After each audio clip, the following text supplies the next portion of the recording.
అది విజయనగర రాజదర్బార్. మహారాజు కృష్ణదేవరాయలు సింహాసనం మీద కూర్చుని ఉన్నారు. అష్టదిగ్గజ కవులు, మంత్రులు అందరూ దర్బార్లో ఉన్నారు. అప్పుడే పక్కదేశం నుంచి వచ్చిన ఒక అహంకారి అయిన పండితుడు సభలోకి ప్రవేశించాడు. అతని పేరు విద్యాసాగరుడు. తన తెలివితేటలతో ఎంతోమంది రాజులను ఓడించానని అతనికి చాలా గర్వం. మహారాజా, మీ దర్బార్లో ఎంతోమంది మేధావులు, కవులు ఉన్నారని విన్నాను. అందుకే నా దగ్గర ఉన్న ఒక విచిత్రమైన వస్తువుని తీసుకొచ్చాను. దీని వెనుక ఉన్న చిక్కు ప్రశ్నకు మీ ఆస్థాన పండితులు ఎవరైనా సరే సమాధానం చెబితే నేను ఓటమిని ఒప్పుకుని మీ దాసుడుగా ఉంటాను. లేదంటే మీరే నాకు లొంగిపోవాలి. అపరిచిత పండితుడా, విజయనగర దర్బారు ఎంతోమంది జ్ఞానులకు నిలయం. నీ చిక్కు ప్రశ్న ఏంటో అడుగు. సమాధానం చెప్పడానికి మా పండితులు సిద్ధంగా ఉన్నారు. అప్పుడు విద్యాసాగరుడు తన సంచిలోనుంచి ఒక విచిత్రమైన మట్టి కుండను బయటకు తీశాడు. ఆ కుండ పైభాగం చాలా చిన్నదిగా ఉంది. లోపల మాత్రం ఒక పెద్ద గుమ్మడికాయ ఉంది. ఆ గుమ్మడికాయ కుండ లోపల పూర్తిగా నిండిపోయి ఉంది. చూశారుగా మహారాజా, ఈ కుండ లోపల పెద్ద గుమ్మడికాయుంది. నా చిక్కు ప్రశ్న ఏమిటంటే, ఈ కుండను అస్సలు పగలగొట్టకూడదు. అలాగే లోపల ఉన్న గుమ్మడికాయను కూడా ముక్కలు చేయకూడదు. దానికి ఎలాంటి గాయం అవ్వకూడదు. కాని ఆ గుమ్మడికాయను ఈ చిన్న మూతి ఉన్న కుండలో నుంచి బయటికి తీయాలి. ఇది ఎలా సాధ్యమో మీ పండితులెవరైనా చెప్పగలరా? విద్యాసాగరుడు అడిగిన ప్రశ్న వినగానే దర్బార్లో ఉన్న పండితులందరూ ఒక్కసారిగా ఆశ్చర్యంగా చూశారు. కుండ పగలకూడదు, గుమ్మడికాయ ముక్కలు కాకూడదు. మరి అంత పెద్ద గుమ్మడికాయ చిన్న మూతిలోనుంచి బయటకెలా వస్తుంది?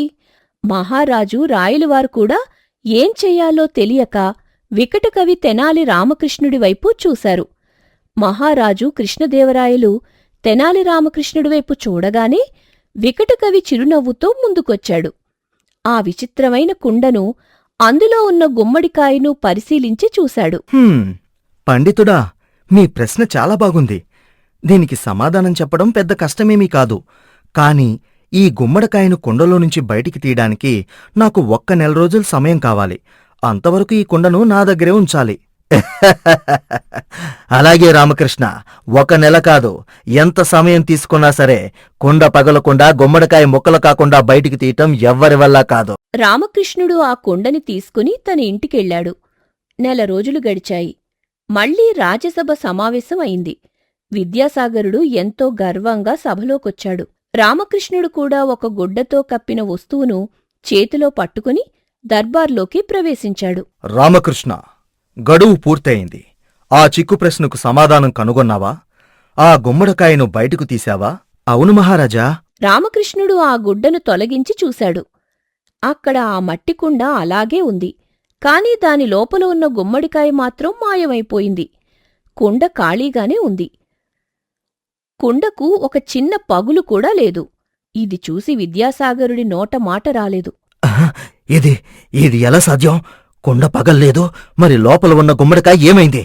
నువ్వు దాన్ని ముక్కలు చేసి బయటికి తీసావా? లేదు పండితుడా, నేను దాన్ని ముక్కలు చేయలేదు, కుండను తాకలేదు.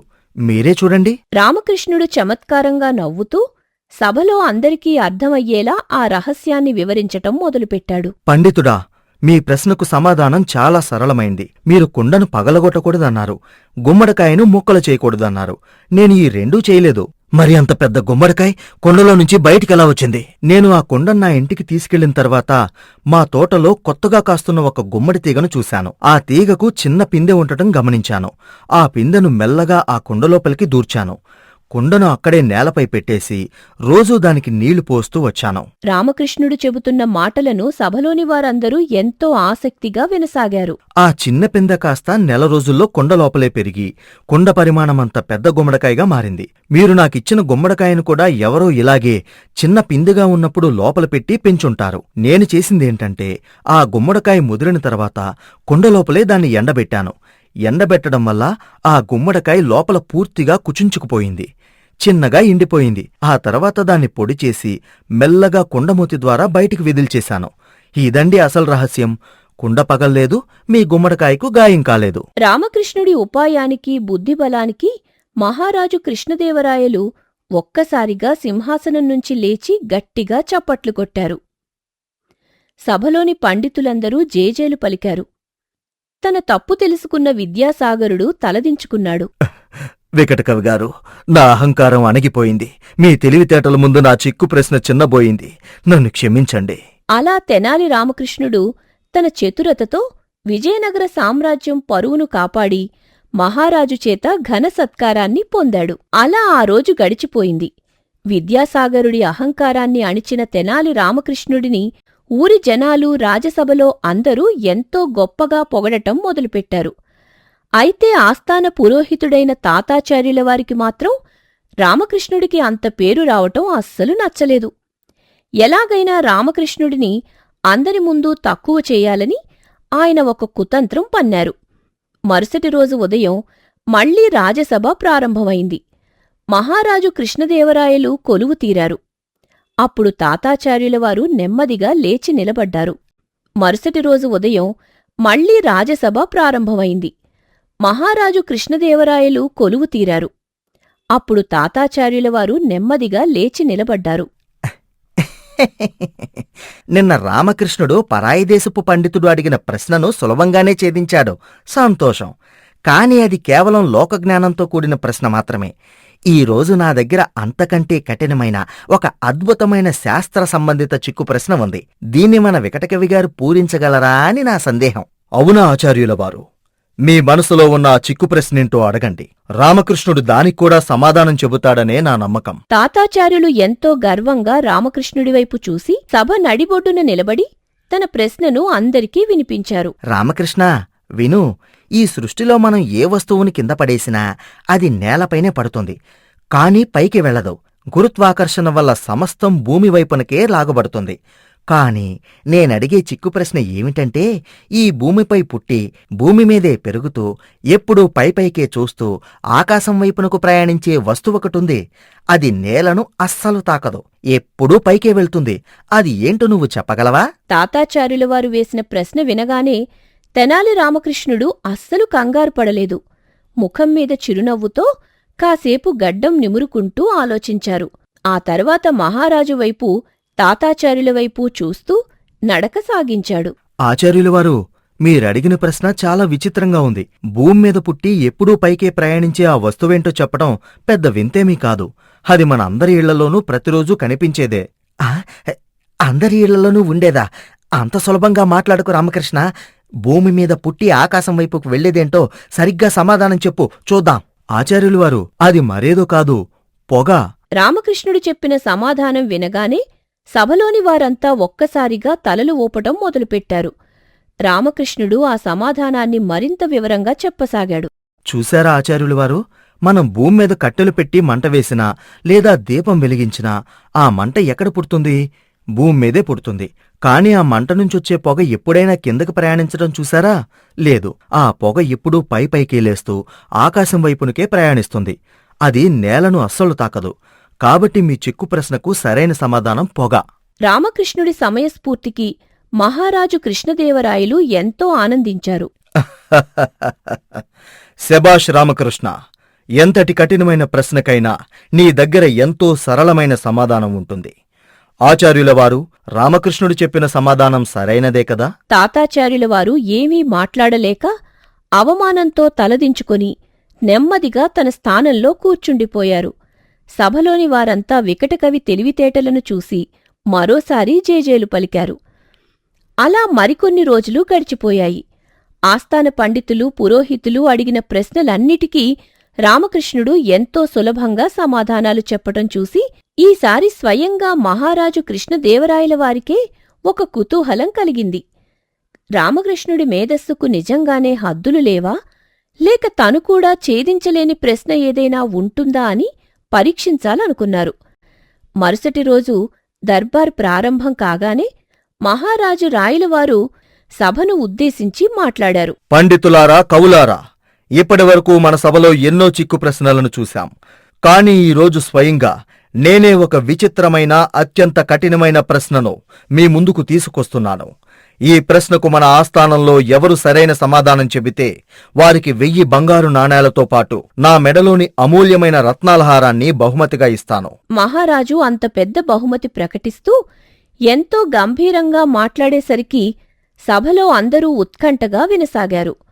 రాయలవారు రామకృష్ణుడి వైపు చూస్తూ తన ప్రశ్నను అడిగారు. రామకృష్ణ, బాగా ఆలోచించి చెప్పు. ఈ సృష్టిలో ప్రతి మనిషికి ఒక నీడ ఉంటుంది. ఆ నీడ ఎప్పుడూ నల్లగానే ఉంటుంది. కాని నా చిక్కు ప్రశ్న ఏంటంటే, ఈ భూమి మీద పుట్టి ప్రతి ఒక్కరి ఇంట్లోనూ ఉంటూ వెలుతురు ఉన్నప్పుడు మాత్రమే కనిపిస్తూ చీకటి పడితే మాయమైపోయే ఒక తెల్లటి నీడ ఉంది. ఆ తెల్లటి నీడ ఏంటి? మహారాజుగారు వేసిన ఆ కఠినమైన ప్రశ్న వినగానే రాజ్యసభలోని వారందరూ నోళ్లప్పగించారు. తెల్లటి నీడ ఉండటం ఏంటి? అది వెలుతురులోనే కనిపిస్తూ చీకట్లో మాయమవటం ఏంటి అని ఒకరి ముఖాలు ఒకరు చూసుకున్నారు. రామకృష్ణుడు కూడా కాసేపు కళ్ళు మూసుకుని తీవ్రంగా ఆలోచించాడు. సభంతా నిశ్శబ్దంగా ఉంది. అప్పుడు రామకృష్ణుడు నెమ్మదిగా కళ్ళు తెరిచి ముఖంలో నవ్వుతో, మహారాజా, మీ ప్రశ్న నిజంగానే ఎంతో కఠినమైంది. ఎంతో ఆలోచింపజేసేలా ఉంది. ఎవరైనా సరే సాధారణమైన నీడ గురించే ఆలోచిస్తారు. కాని మీరడిగిన ఆ తెల్లటి నీడ మరేదో కాదు, మన కంటికి నిత్యం కనిపించే పాలు లేదా పెరుగులో ఉండే వెన్న. రామకృష్ణుడు చెప్పిన సమాధానం వినగానే మహారాజు రాయలవారితో పాటు సభలోని వారంతా ఆశ్చర్యపోయారు. రామకృష్ణ, వెన్న తెల్లగా ఉంటుందని మాకు తెలుసు. కాని దాన్ని తెల్లటి నీడ అని ఎందుకన్నావ్? దానికి నేనడిగిన ప్రశ్నకి సమాధానమేంటో కాస్త వివరంగా చెప్పు. చెప్తాను మహారాజా. మీ ప్రశ్నను ఒక్కసారి గమనించండి. ప్రతి ఇంట్లోనూ పాలు పెరుగు ఉంటాయి. ఆ పెరుగును చిలికినప్పుడు లోపల్నుంచి వెన్న పైకి తేలుతుంది. అంటే అది పెరుగుపైన ఒక నీడలా ఆవరించి ఉంటుంది. మనమింట్లో దీపం వెలిగించి వెలుతురు ఉన్నప్పుడే ఆ కుండలో పైకి తేలిన తెల్లటి వెన్నను స్పష్టంగా చూడగలం. ఒకవేళ దీపం ఆరిపోయి చీకటి పడితే ఆ కుండలో వెన్న ఎక్కడుందో మనం చూడలేము. అంటే అది చీకట్లో మాయమైపోతుంది. అందుకే ఆ పెరుగుపైన తేలే తెల్లటి వెన్నే మీరు అడిగిన ఆ తెల్లటి నీడ. రామకృష్ణుడు చెప్పిన ఆ అద్భుతమైన చమత్కారమైన వివరణ వినగానే మహారాజు కృష్ణదేవరాయలు అమితానందంతో సింహాసనం నుంచి దిగివచ్చారు.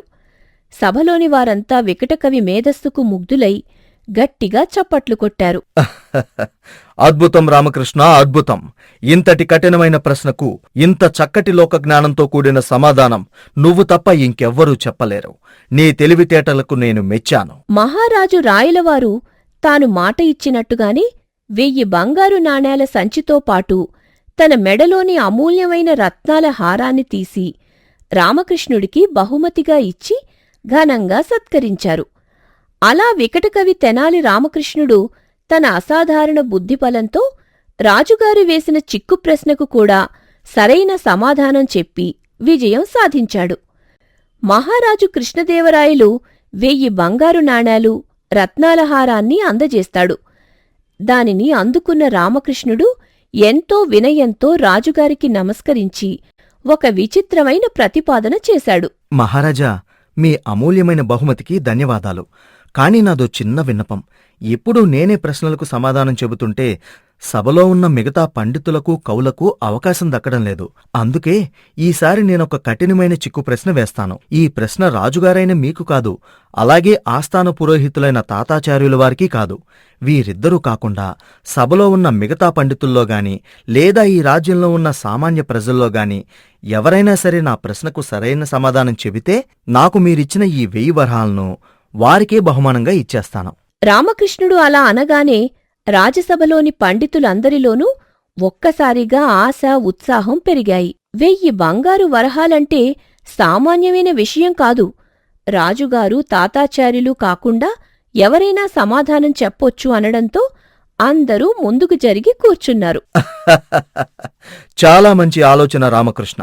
నీ 1000 వరహాలను గెలుచుకునే ఆ కఠినమైన చిక్కు ప్రశ్నేంటో అడుగు. మన రాజ్యంలో దానికి సమాధానం చెప్పే దీశాలు ఎవరో చూద్దాం. రామకృష్ణుడు సభ నడిబొడ్డుకు వచ్చి అందరివైపు చూస్తూ గంభీరమైన స్వరంతో తన చిక్కు ప్రశ్నను అడిగాడు. పండితులారా వినండి. ఈ సృష్టిలో జీవమున్న ప్రతి ప్రాణికి ఒక తల్లి ఉంటుంది.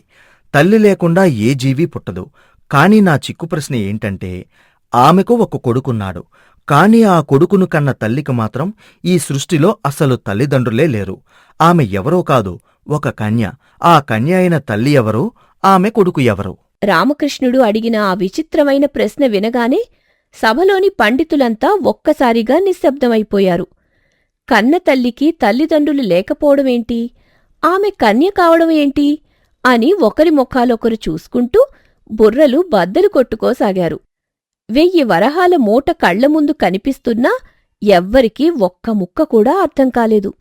సభలో ఉన్న పండితులంతా ఒకరి ముఖాలొకరు చూసుకున్నారు. జ్యోతిష్యులు పంచాంగాలు తిరగేశారు. శాస్త్ర కోవిదులు గ్రంథాలు ఆలోచించారు. కాని ఎంత ఆలోచించినా ఎవ్వరికీ సమాధానం దొరకలేదు. సమయం గడిచిపోతోంది కాని ఒక్కరు కూడా సమాధానం చెప్పడానికి ముందుకు రాలేకపోయారు. సరిగ్గా అప్పుడే సభ వెనుక భాగం నుంచి ఒక పేద రైతు కుమారుడు నెమ్మదిగా ముందుకొచ్చాడు. అతని పేరు రంగడు. చదువుకోకపోయినా లోకజ్ఞానం ఎక్కువగా ఉన్నవాడు. రాజుగారికి రామకృష్ణుడికి వినయంగా నమస్కరించి నిలబడ్డాడు. అయ్యా, మహామహాపండితులే తల్లపట్టుకుని పేసినుకో నాలాంటి సామాన్యుడు సమాధానం చెప్పడం తప్పో ఒప్పో తెలియదు రామకృష్ణ గారు. కాని నా బుద్ధికి తోసిన సమాధానం చెబుతాను, ఏనండే. చెప్పు సోదరా, ఈ సభలో ఎవరైనా సమాధానం చెప్పవచ్చు. నీ మనసులో ఉన్న సమాధానమేంటో నిర్భయంగా చెప్పు. రామకృష్ణ గారు, మీరడిగిన ఆ కన్య అయిన తల్లి మరెవరో కాదు, మన భూమాత. ఆ భూమాతకు పుట్టిన కొడుకే శెట్టు. రంగడు చెప్పిన సమాధానం వినగానే సభలోని వారంతా ఒక్కసారిగా ఆశ్చర్యపోయారు. మహారాజు కృష్ణదేవరాయలు కుతూహలంగా ముందుకు వంగి, రంగడు, దీన్ని కాస్త వివరంగా చెప్పగలవా అని అడిగారు. చెప్తాను మహారాజా. ఈ సృష్టిలో భూమికి తల్లిదండ్రులు ఎవరూ లేరు. అది స్వయంభూ. అలాగే భూమి ఎప్పుడూ పవిత్రమని కనిగానే ఉంటుంది. మనం ఆ భూమిలో ఒక చిన్న ఇత్తనం నాటితే ఆ ఇత్తనం భూమి నుంచే పేనం పోసుకుని భూమాత ఒడిలోనే పెరిగి ఒక పెద్ద చెట్టుగా మారుతుంది. అంటే భూమాతకు పుట్టిన కొడుకు శెట్టే కదా.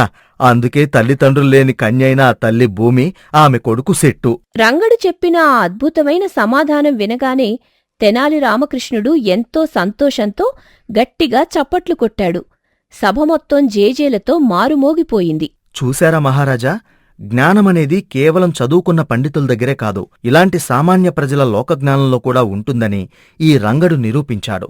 వీడు చెప్పిన సమాధానం 100కి 100 నిజం. మహారాజు కృష్ణదేవరాయలు ఎంతో ఆనందించి రంగడిని అభినందించారు.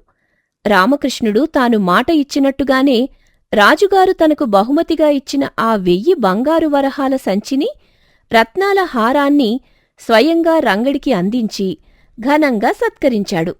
ఆ పేదరైతు కుమారుడు తన లోకజ్ఞానంతో రాజసభలోనే గొప్ప బహుమతిని గెలుచుకుని సంతోషంగా ఇంటికెళ్లాడు.